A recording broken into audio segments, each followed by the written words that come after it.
Good morning students. SKMU semester 2 जो mathematical thinking का जो पेपर हम लोग का स्टार्ट हुआ है, जिसमें से परसेंटेज चैप्टर जो हम स्टार्ट किए हुए हैं, जिसका बेसिक पार्ट आप लोग को बता दिया जा चुका है। ठीक है, तो बेसिक पार्ट में क्या आप लोग को बताया गया था, पिछले ही वीडियो में हम लोग डिस्कस किए थे, और परसेंटेज का डेली लाइफ में क्या यूज है इसके बारे में भी हम डिस्कस किए थे।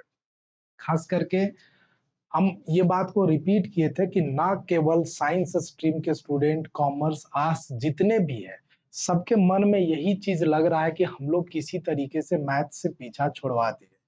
मैथ से पीछा छुड़वा दिए, फिर भी हमारे पास जैसे हम ग्रेजुएशन में आते हैं, तो अभी जो नया एजुकेशन पॉलिसी के अकॉर्डिंग यूनिवर्सिटी एक पेपर रख दिया है ना, जिस पेपर का नाम क्या था आपका, ये पेपर का नाम है आपका mathematical and computational thinking and analysis, जिसमें से जो मैथ्स दिया है ना स्टूडेंट, ये आपको वही मैथ्स दिया है जिसका डेली लाइफ में यूज है। जैसे अर्थमेटिक का जितना भी मैथ्स है आपका कहीं ना कहीं डे टू डे लाइफ में यूजेस होता है, बस उसी को ध्यान में रखते हुए दिया है।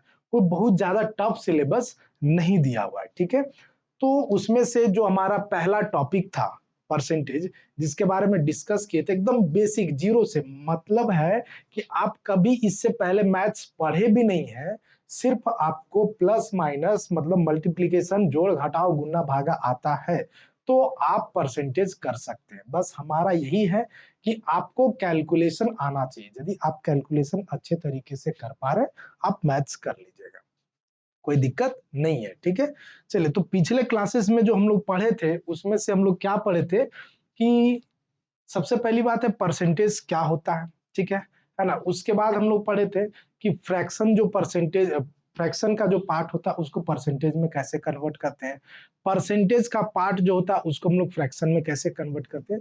और कभी कभी मतलब एक दो क्वेश्चन हम लोग इस टाइप का पढ़े थे कि मान लिया जाए कोई एक आदमी है जो अपने इनकम का 5% बचा रहा है, तो खर्च कितना कर रहा है, तो ओवरऑल जब 5% बचा रहा है तो खर्च 95% कर रहा है। तो इस टाइप का क्वेश्चन हम लोग लास्ट के क्लासेस में देख चुके हैं। आज के क्लासेस का जो क्वेश्चंस हम लोग का होगा वो है कि इंक्रीज इन परसेंटेज और डिक्रीज इन परसेंटेज। अब इसमें हम लोग दो तरीके से पढ़ेंगे, इंक्रीज इन परसेंटेज और डिक्रीज इन परसेंटेज।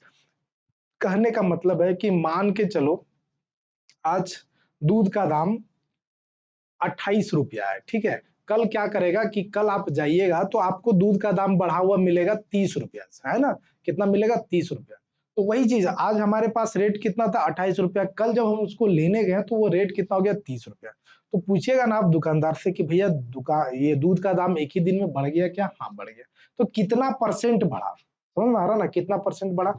तो यही सब चीज आपको निकालना है कि मान लिया जाए कोई कमोडिटी आप खरीद रहे हैं, कोई ऑब्जेक्ट को खरीद रहे हैं, मतलब कुछ भी आप मार्केट से खरीद रहे हैं, आज के रेट में उसका दाम है 100 रुपया, है ना। कल के रेट में, कल आप जब जाते हैं तो उसका रेट बढ़ा हुआ मिलता है। तो ऑब्वियस है कि मान लिया जाए कि 100 रुपया दाम है और कल हम खरीदने जाते हैं 110 रुपया में, तो इतना तो पता है कि 10 रुपया बढ़ा हुआ है, लेकिन कितना परसेंट बढ़ा हुआ है ये हम लोगों को पता नहीं होता है। सेम उसी केस में कि मान लिया जाए कि आपके पास 100 रुपया है, कोई सामान का दाम है, और कल के डेट में आप जाते हैं तो आपको 95 रुपया मिलता है। ठीक है, 95 रुपीज में। समझ में आ रहा है कितना मिलता है? 95 रुपीज में। तो जब 95 रुपीज में मिल रहा है, दैट मीन्स क्या है? 5 रुपया घट गया। क्या है? 5 रुपया घट गया। तो कितना परसेंट घटा हुआ है ये हम लोग आज पढ़ेंगे। फिर उसके बाद ये हुआ एक टाइप। दूसरा टाइप जो हम लोग पढ़ेंगे उसमें से हमारे पास है कि मान लिया जाए कि अभी हमारा सैलरी जो है वो कुछ 20,000 रुपया है। ठीक है, कितना है? 20,000 रुपया। हमारा जो बॉस है उसको बहुत अच्छा लगा तो हमारा सैलरी जो है वो 25% बढ़ा दिया, है ना। तो कितना रुपया बढ़ा दिया? समझ में आ रहा ना, क्या है? कितना रुपया बढ़ा दिया। तो यही कुछ हम लोगों को देखना है और समझना है कि इसमें हम लोग कैसे इसको कर सकते हैं। आइए अब स्टार्ट करते हैं। हाँ ठीक है, ये ठीक है। यहाँ पे जब हम लोग ये इसका काम करेंगे कि मान लिया जाए, एकदम सिंपली हम लोग चलेंगे। ठीक है, सिंपली हम लोग चलेंगे कि अभी कोई किसी का दाम जो है वो कितना है? 100 रुपया। कितना है? 100 रुपया। ठीक है, और ये बढ़ करके कितना हो गया? 110 रुपया। कितना हो गया स्टूडेंट्स? 110 रुपया। कितना हो गया? 100 रुपया था, बढ़ करके कितना हो गया? 110 रुपया। तो पूछा जाएगा कि कितना परसेंट बढ़ा, क्या है, कितना परसेंट बढ़ा, जो हम लोग पढ़ेंगे कितना परसेंट बढ़ा। तो इसके लिए क्या करेंगे, 100 था, अब क्या हो गया 110। तो इतना तो पता है ना कि कितना रुपया बढ़ा है, तो 10 रुपया बढ़ा है। तो कैसे पता चलेगा 10 रुपया बढ़ा है, तो हम लोग क्या करेंगे कि 110 में 100 को हम लोग क्या करेंगे, माइनस करेंगे, तो पता चलेगा कितना बढ़ा, 10 रुपया। कितना बढ़ा, 10 रुपया। क्लियर है ना। तो 10 रुपया बढ़ा तो कितना परसेंट हमारे पास बढ़ा है, क्या है, कितना परसेंट बढ़ा है। तो इसके लिए हम लोग परसेंटेज निकालना है, क्या निकालना है, परसेंटेज निकालना है। तो परसेंटेज निकालने के लिए आपको यही चीज ध्यान देना पड़ेगा कि कितना बढ़ा है, 10 रुपया। कहां से बढ़ा है, 100 रुपया से। कहां से बढ़ा है, 100 रुपया से। समझ में आया ना। और हम लोग को क्या निकालना है, परसेंटेज निकालना है। क्या निकालना है, परसेंटेज। तो परसेंटेज निकालने के लिए स्टूडेंट्स हम लोग को 100 से मल्टीप्लाई करना पड़ता है, और यहाँ पे क्या करते हैं हम लोग, परसेंट का साइन देते हैं। ठीक है, तो इससे ये कट गया, तो बचा कितना, 10%। कितना हो गया, 10%। तो इससे ये पता चलता है कि जो सामान का दाम था वो कितना परसेंट बढ़ा, तो 10% बढ़ा। कितना बढ़ा, 10%। ठीक उसी तरीके से हम लोग इसको समझते हैं, कितना परसेंट घटा। उसके बाद हम लोग फॉर्मूला भी निकाल लेंगे, है ना।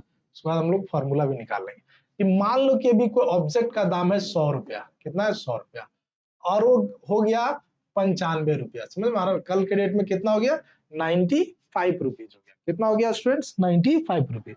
तो क्या हुआ, पैसा बढ़ा या घटा, तो पैसा घट गया। समझ में आ रहा है ना। कितना घटा, तो 5 रुपया घटा। ये कैसे पता चलेगा, तो 100 रुपया में हम 95 रुपया को माइनस करेंगे, तो हमारे पास कितना बचेगा, 5 रुपया। कितना बचेगा, 5 रुपया।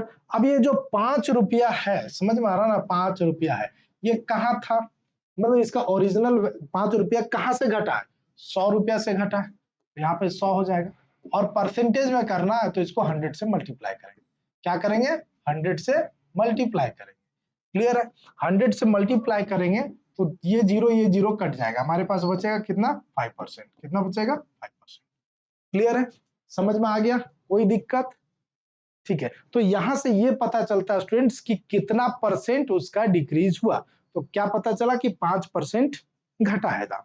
तो यहां से हम क्या कर सकते हैं, फॉर्मूला निकाल सकते हैं। समझ में आ रहा ना, इंक्रीज इन परसेंट और डिक्रीज इन परसेंट। ठीक है, चाहे तो हम लोग यहाँ पे फॉर्मूला लिखते हैं। क्या लिखेंगे,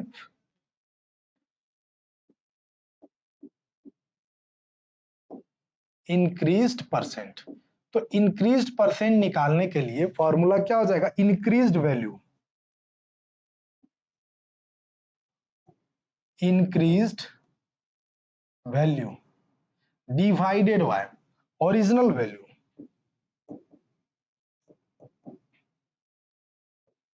ओरिजिनल वैल्यू, और परसेंट निकालना है क्या, तो इसको हम लोग क्या करते हैं, 100 से मल्टीप्लाई कर देते हैं। बात समझ में आ गया। तो ये हमारा क्या हो गया, फॉर्मूला हो गया। क्या हो गया, फॉर्मूला हो गया। थोड़ा सा ये हमारा फॉर्मूला हो गया। क्या क्लियर है, कोई दिक्कत। सेम यही चीज हम लोग काम करेंगे डिक्रीज इन परसेंटेज में। समझ में आ रहा ना, इसमें डिक्रीज। तो क्या है, डिक्रीज्ड परसेंट। तो डिक्रीज्ड परसेंट निकालने के लिए हम लोग को क्या करना पड़ेगा,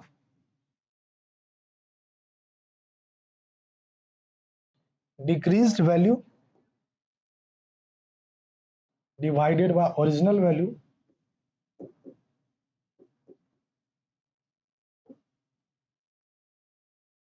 इंटू 100। क्या क्लियर है, कोई दिक्कत नहीं। तो यहां से है ना कि इस टाइप का हम लोग, सबसे पहली बात है कि क्वेश्चन करते हैं, और क्वेश्चन से इसको क्या करते हैं, फॉर्मूला में ले आते हैं।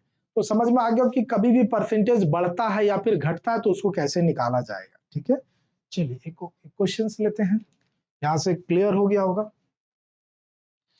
एक क्वेश्चन लेते हैं, यहाँ पे वही चीज बोलता है कि the consumption of a milk was 420 was increased to 580। समझ में आ रहा ना, कि अभी जो मिल्क, ऐसा समझो, छोड़ो, अभी जो मिल्क का दाम था वो कितना है, दिस इज 420, कितना है, 420 रुपया है। क्या है, 420 रुपया। 420 रुपया से बढ़ करके ये हो गया है तुम्हारा 580 रुपया, है ना, 580 रुपया। तो ऑब्वियस है, देखने के बाद है कि अभी जो मिल्क में हमारा पैसा लग रहा था वो कितना लग रहा था, 420 रुपया।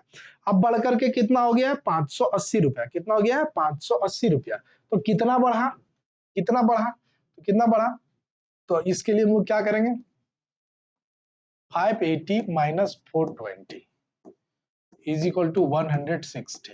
कितना बढ़ा, 160 रुपया। समझ में आ रहा है कितना बढ़ा स्टूडेंट्स, 160 रुपया। क्लियर है। तो इंक्रीज इन परसेंटेज का फॉर्मूला लगा देंगे, है ना। क्या होता है इंक्रीज इन परसेंटेज का फॉर्मूला, इंक्रीज्ड परसेंट क्या हो जाएगा, increased value, increased value by original value into 100। Clear है। तो कितना था इंक्रीज वैल्यू, 160। ओरिजिनल वैल्यू कितना था, 420 इंटू 100। और परसेंटेज निकालना है तो इसको परसेंटेज में हम लोग कन्वर्ट कर देंगे। देखिए एक जीरो से एक जीरो कट गया, ठीक है। यहाँ पे हम लोग और क्या करेंगे, 2 से हम लोग काट देंगे 21, और 2 से यहाँ पे हमारे पास कितना हो जाएगा 80, ठीक है। तो यहाँ पे कितना हो जाएगा, this is 800 by 21।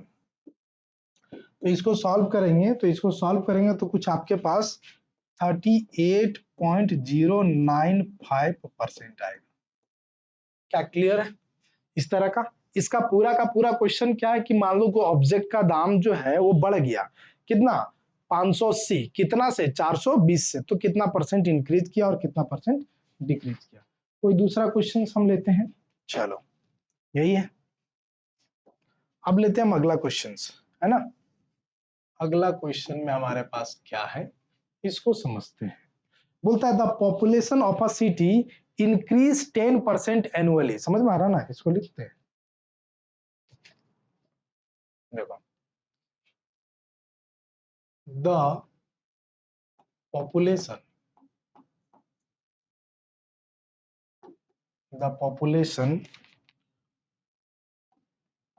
of a city increase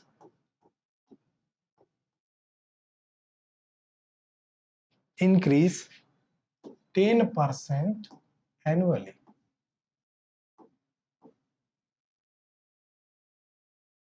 ठीक है। if the probability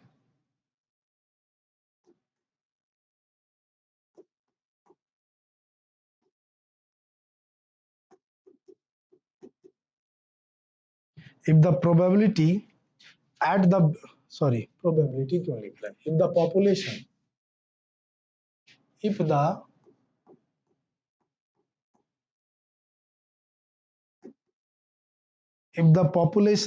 at the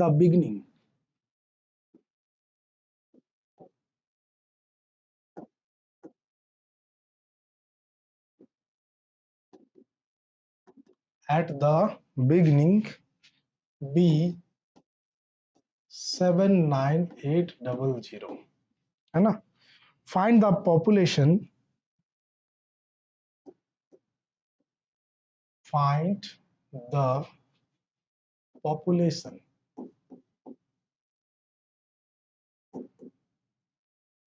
population है ना, at the end of third year, at the end of third year।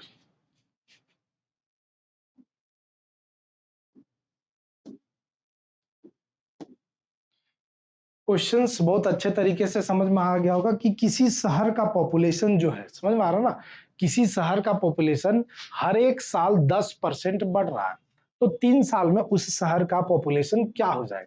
बहुत ही अच्छा क्वेश्चन है। चलिए तो इसको हम लोग बनाते हैं, ठीक है। ये कुछ सिंपल इंटरेस्ट टाइप का क्वेश्चन हो गया, समझ में आ रहा ना, sorry compound interest. Compound interest में क्या होता है कि मान लिया जाए कोई अमाउंट होता है, मतलब कोई प्रिंसिपल होता है और रेट कुछ दिया जाता है और कुछ साल के बाद आपको पूछा जाता है, समझ में आ रहा ना। तो कुछ इसी टाइप का क्वेश्चन है, देखते हैं उसका फॉर्मूला लगा करके तो क्या होता है ना। पहले सिंपली, उसके बाद हम इसको समझाएंगे भी। मान के चलो अमाउंट का फॉर्मूला क्या था, अमाउंट का फॉर्मूला था P into 1 plus R by 100 पे पावर n। ये होता है अमाउंट निकालने का फॉर्मूला, किसमें, तो कंपाउंड इंटरेस्ट का। क्लियर है। तो यहाँ पे अमाउंट मतलब मान के चलो कि टोटल पॉपुलेशन P, अभी जो गिवन पॉपुलेशन है, समझ में आ रहा ना। तो एक बार पुट करके देखते हैं, उसके बाद हम लोग इसको बनाएंगे अच्छे से। P हमारे पास कितना है, इसको ये अभी हमारे पास ये होगा, दिस इज 7 9 800। 1 प्लस रेट कितना है 10 बटे 100, और कितना साल बोल रहा है 3 साल, तो 3। तो अमाउंट इज इक्वल टू 79800। यहाँ पे इसको काट देंगे तो कितना हो जाएगा 1/10, मतलब 11/10 3। तो amount is equal to 79800 into 11/10 into 11/10 into 11/10। तो 2 0 तो कट गया।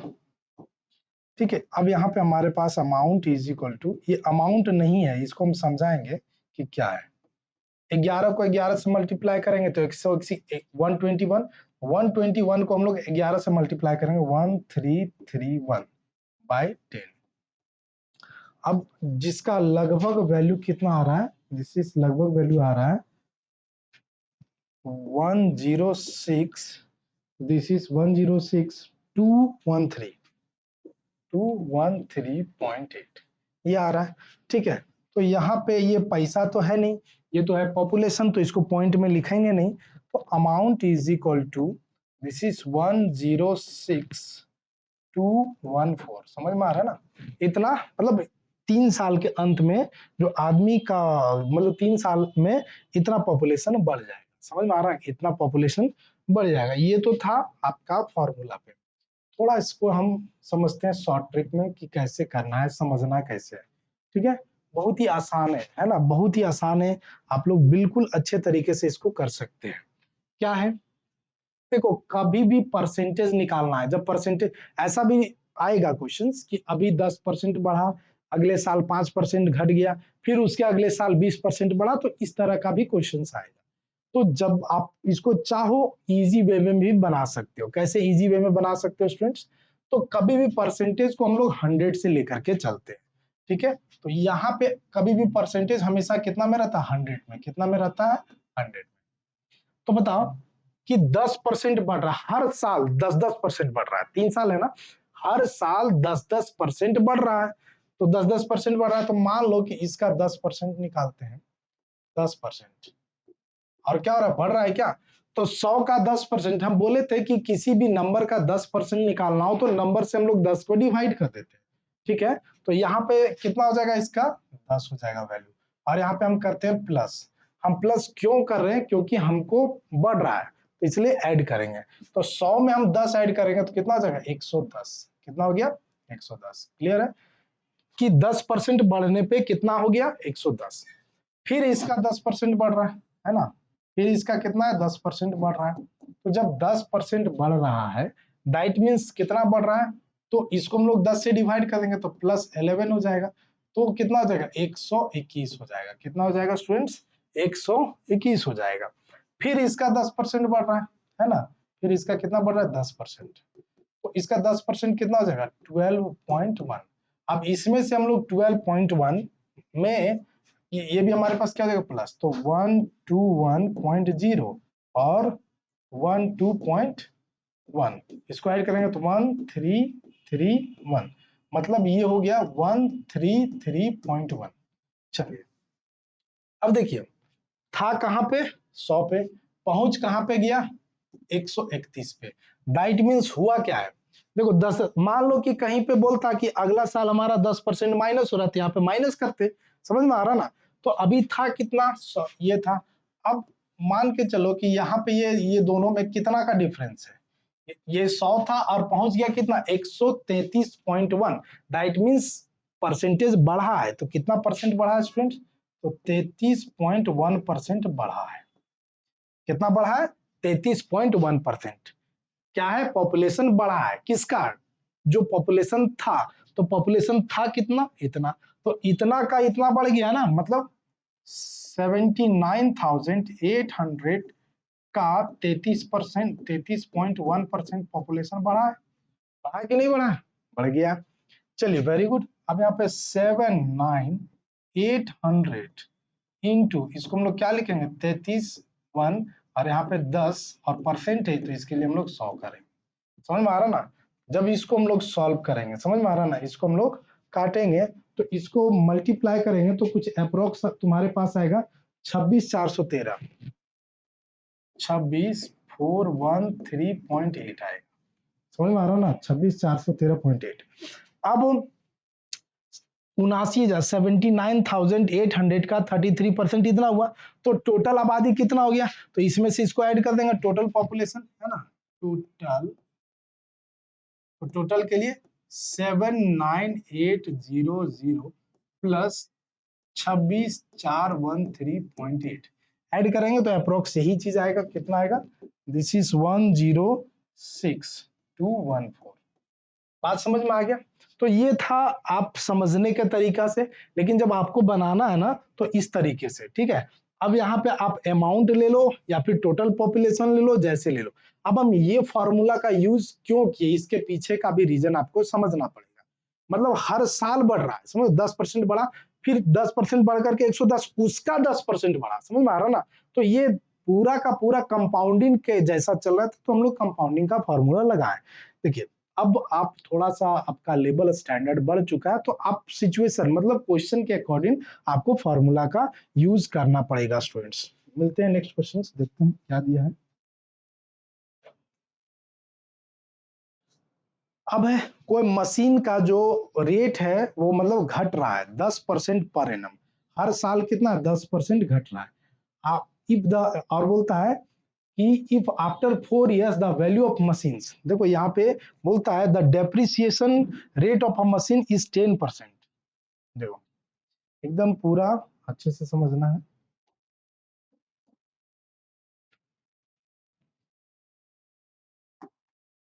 द depreciations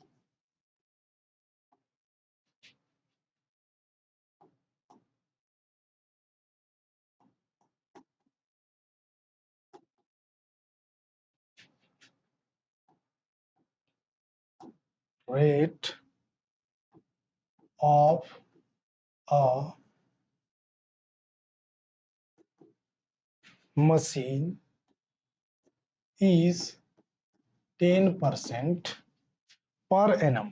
समझ में आ रहा ना, पर एनम, पर एनम, ठीक है। If after 4 years, if after 4 years the value of machine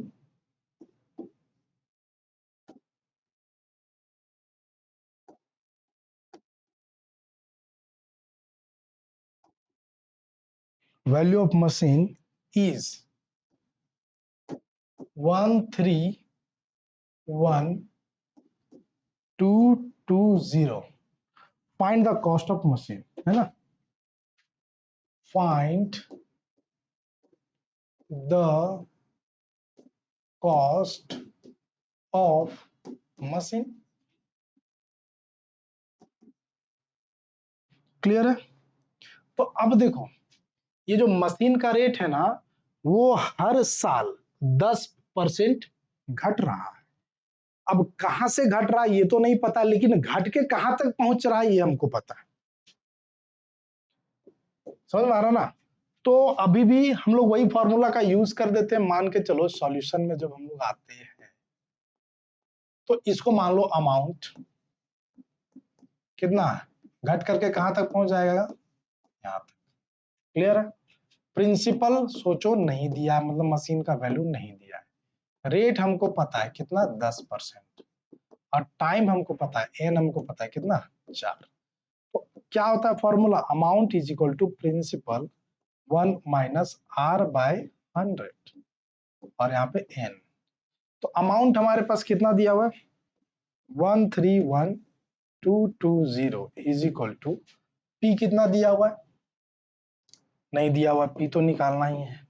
1 minus rate कितना दिया 10/100 पे पावर 4। तो यहाँ पे देखो तो 131,220 इज इक्वल टू पी। इसको सॉल्व करेंगे तो यहाँ पे कितना हो जाएगा 1/10, 10 में 1 जाएगा तो 9/10 पे पावर 4। मतलब है 131,220 is equal to P into 9/10, 9/10, 9/10, 9/10। समझ में आया ना। तो जब इसको हम लोग सॉल्व करें, हमको क्या निकालना है स्टूडेंट्स, पी निकालना है। क्या निकालना है, पी। तो पी निकालने के लिए दिस इज 131,220 इंटू जितना 10 डिवाइड में ये क्या हो जाएगा मल्टीप्लाई में 10 into 10 into 10 into 10 by 9 into 9 into 9 into 9। इसको सॉल्व कर दो, आंसर आ जाएगा। समझ में आ रहा है ना, जो है इसको जैसे ही हम लोग सॉल्व करेंगे आपका फाइनल आंसर आएगा। अब कुछ क्वेश्चन में हम चेंजेस करते हैं। चेंजेस क्या करते हैं कि मान लो कि एक बार बढ़ रहा है दूसरा बार घट रहा है ना। तो इस टाइप का क्वेश्चन है कि एक बार हो सकता है 10% बढ़ा फिर 5% घटा। तो इस टाइप का क्वेश्चन को हम लेते हैं तब देखते हैं कि वहां पे हमारे पास क्या वैल्यू होगा। ठीक है, चलो एक उस टाइप इसको सॉल्व कर लोगे इजीली। अच्छा, आपको लगता है कि नहीं दूसरे मेथड से हमको सॉल्व करना है, तो यहां से भी वही चीज है। 100 था, लेना है 10% घटेगा, है ना। तो यहाँ पे -10 हो जाएगा, कितना हो जाएगा 90। समझ में आ रहा ना। फिर इसका 10% घटेगा, ठीक है ना, मतलब 9 रुपया हो जाएगा। तो यहाँ पे कितना हो जाएगा 9 रुपया माइनस करेंगे तो 81। समझ में आ रहा ना। फिर इसका 10% घटेगा, तो 10% घटेगा तो कितना हो जाएगा 8.1। ये सब को भी माइनस करना पड़ेगा। तो इसी तरीके से इसमें बढ़ेगा, जो लास्ट आएगा उसका हम लोग डिफरेंस निकालेंगे। समझ में आ रहा ना। तो ये एक वो तरीका है, लेकिन ये आपको समझने के लिए है। जब आप एग्जाम में बनाओगे तो ये तरीका आपका नहीं चलेगा, ठीक है ना। आपको ये प्रोसेस से ही बनाना पड़ेगा स्टूडेंट्स, क्लियर है। चलिए क्वेश्चन ऐसा लेते हैं जिसमें कुछ चेंजेस हो। समझ में आ रहा ना, कुछ चेंजेस हो, कुछ थोड़ा सा अलग हो। कि मान लो कि किसी का सैलरी जो है वो 600 रुपया है। कितना, 600 रुपया पर मंथ है। समझ में आ रहा ना। सैलरी जो है वो 600 है, 600 है पर मंथ है, ठीक है। उसका मालिक खुश हो गया। समझ में आ रहा ना, एक महीना काम किया उसका मालिक खुश हो गया, ठीक है। तो मालिक खुश हो गया तो उसका सैलरी को इंक्रीज कर दिया, है ना। क्या किया, इंक्रीज कर दिया। कितना, 25% अगला महीना। नेक्स्ट मतलब अगला महीना कितना बढ़ा दिया, 25। अब जैसे ही 25% किया तो मतलब सोचा कि अब तो हम अच्छा काम कर रहे हैं, इस चक्कर में वो काम ढंग से किया नहीं। समझ में आ रहा है, मतलब क्या बोल सकते हैं, हवा हवा में रह गया। तो वो ढंग से काम किया नहीं, समझ में आ रहा ना। तो फिर से अब क्या, अगला महीना जो है उसका सैलरी काट लिया गया, है ना, डिक्रीज कर दिया गया। कितना, 10%। कितना, 10% डिक्रीज कर दिया। तो पूछ रहा है कि अब उसका सैलरी कितना होगा। समझ में आ रहा ना, क्या पूछ रहा है कि अब उसका सैलरी क्या होगा। चलिए तो आगे बढ़ते हैं। तो अभी उसका सैलरी कितना था, 600 रुपया। और अभी जो फॉर्मूला पे बना हम उस फॉर्मूला पे भी बना सकते थे। Amount is equal to principal 1+R/100। समझ में आ रहा ना। एक बार बढ़ा है और दूसरे बार घट गया, 1 - R/100 कर देते हैं। समझ में आ रहा ना। आप इस फॉर्मूला पे भी बना सकते हैं, ठीक है। तो चलो ये फॉर्मूला पे पहले बना के देखते हैं, फिर उधर समझेंगे। कितना था, 600 रुपया। 1 प्लस कितना बढ़ गया था, 25%, मतलब 25/100। और फिर कितना घट गया, 1 - 10/100। कितना हो जाएगा जी, दिस इज 600। और इसको हम लोग काटेंगे, 25 चौका 100, 4, मतलब दिस इज 1 + 1/4। और यहाँ पे करेंगे तो हमारे पास कितना हो जाएगा, 10 है ना, मतलब 1 माइनस 1/10। क्या क्लियर है? किसी को कोई दिक्कत नहीं है। चलिए आगे बढ़ते हैं। Amount is equal to 600। तो यहाँ पे 4 एकम 4 एक 5/4 हो जाएगा और यहाँ पे तुम्हारे पास 9/10 हो जाएगा। तो इसको सॉल्व कर दो। 600 गुने 5/4 इंटू 9/10। ये 0 से ये 0 कट गया। इसे करेंगे तो यहाँ पे हमारे पास कितना हो जाएगा? 15 चौका 60। तो 15 पचे 75, 75 इंटू 9। तो 75 इंटू 9 करेंगे तो हमारे पास हो जाएगा 675। कितना हो जाएगा? 675। देखो 600 रुपया था, 25% बढ़ाया और फिर 10% काट लिया। समझ में आ रहा ना? फिर 10% काट लिया तो बचा कितना उसके पास? 675 रुपया। क्या उम्मीद करते हैं कि समझ में आ गया होगा। अब हम थोड़ा सा इसको दूसरे तरीके से लेते हैं। दूसरे तरीके से बोले तो कैसे? देखो ये हम अभी वो तरीका, मान लो कि 100 रुपया उसका 100% है। कितना परसेंट बढ़ा दिया? 25%। 25% बढ़ाया तो 100 का 25% कितना हो जाएगा जी? 25 रुपया हो जाएगा। है ना? समझ में आ रहा है ना? कितना हो जाएगा? 25 रुपया। हम बोले थे कि जब 25% निकालना हो तो 4 से डिवाइड कर दो। 4 से डिवाइड करेंगे। अब बढ़ाया है क्या? तुम बढ़ाया यहाँ, तो इसको करेंगे तो कितना जाएगा? 125। अब फिर क्या कर दिया? 10% घटा दिया। इसका 10% कितना हो जाएगा? 12.5। और ये माइनस करना पड़ेगा। क्यों? क्योंकि डिक्रीज हुआ है। तो देखिए 125 में हम लोग क्या करेंगे? 12.5 को माइनस कर देंगे। तो यहाँ पे हो जाएगा 5, यहाँ पे हो जाएगा 4 में 2 जाएगा तो 2, और यहाँ पे हो जाएगा 1 और यहाँ पे 1। दैट मीन्स कितना हो जाएगा? 112.5। ठीक है? तो अभी भी देखो, तो अभी भी देखो क्या डिफरेंस है इसके बीच में। इसके बीच में क्या डिफरेंस है? समझ में आ रहा ना? 112। समझ में? तो ये दोनों को माइनस करेंगे तो कितना हो जाएगा? 12.5%। ठीक है? कितना? 12.5% का डिफरेंस है। तो ये 12.5% बढ़ा है। 25% बढ़ाया और फिर 10% घटाया, उस कंडीशन में उसका फिर भी 12.5% बढ़ा हुआ ही है। तो हम लोग निकाल लेंगे 600 का 12.5%। तो क्या हो जाएगा? 600 गुने इतना बटे 10 इंटू 100। 2 जीरो कट गया। समझ में आ रहा ना? और इसको हम लोग सॉल्व करेंगे तो चलो 2 और 3 से और 2 5 से। अब 5 से करेंगे तो ये कितना बार? 25। तो कितना हो गया? 25 दिया 75। मतलब 600 का 12.5% कितना हो गया? 75। तो अब उसका सैलरी कितना हो जाएगा जी? तो 600 प्लस 75 मतलब हो जाएगा 675। तो ये है। ये आप इस तरीके से भी समझ सकते हैं, इस तरीके से भी समझ सकते हैं, लेकिन एग्जाम में आपको ये तरीका से नहीं बनाना है स्टूडेंट्स। आपको बनाना है यही तरीका से। तो उम्मीद करते हैं कि इंक्रीज और डिक्रीज परसेंट आपको समझ में आ गया होगा। हम लोग पढ़े क्या कि कितना परसेंट इंक्रीज करता है। समझ में आ रहा ना? कुछ रुपया पैसा दिया हो रहा था कि अभी 10 रुपया से 110 रुपया हो गया, तो कितना परसेंट बढ़ा या फिर घटा। अब है परसेंटेज बढ़ेगा और परसेंटेज घटेगा तब कितना का डिफरेंस होगा। ये चीज भी हम लोग पढ़ लिए। उम्मीद करते हैं कि अब इंक्रीज और डिक्रीज इन परसेंटेज का जो भी कॉन्सेप्ट होगा वो आपका क्लियर होगा। मिलते हैं नेक्स्ट क्लास में दूसरे टॉपिक को लेकर के। तब तक के लिए बने रहिए। धन्यवाद।